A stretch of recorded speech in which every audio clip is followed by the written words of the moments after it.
मेरे छोटे छोटे दोस्तों, कैसे हो आप? मैं आपकी दोस्त वंशिका आज आपके लिए एक प्यारी सी कहानी लेकर आई हूँ। तो चलिए सुनते हैं प्यारी सी कहानी और इसे एंड तक ज़रूर सुनिएगा क्योंकि आपको इसमें से कुछ अच्छा सीखने को भी मिलेगा। बट उसके पहले आपको कहानी सुननी होगी। तो चलिए सुनाती हूँ आपको आज एक प्यारी सी कहानी।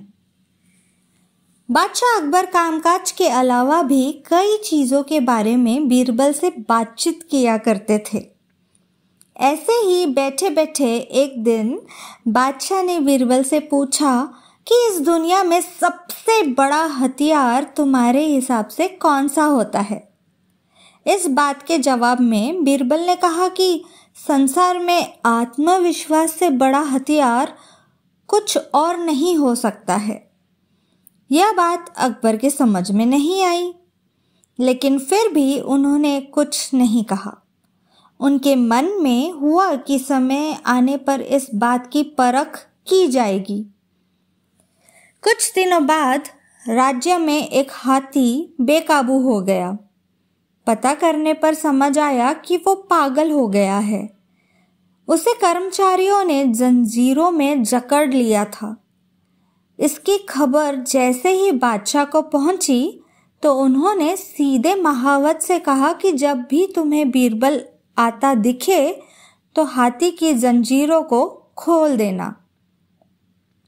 यह सुनकर महावत हैरान हो गए, लेकिन बादशाह का आदेश था, इसलिए सर झुकाकर चला गया। अब अकबर ने बीरबल को महावत के पास जाने के लिए कहा।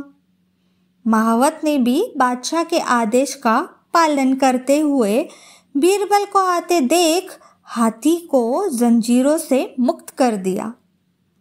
बीरबल को इस बात की खबर नहीं थी, इसलिए वो आराम से चल रहे थे। तभी उनकी नज़र चिंगाड़ते हुए हाथी पर पड़ी। जैसे ही उन्होंने देखा कि हाथी उनकी तरफ आ रहा है, वो कुछ समझ नहीं पाए।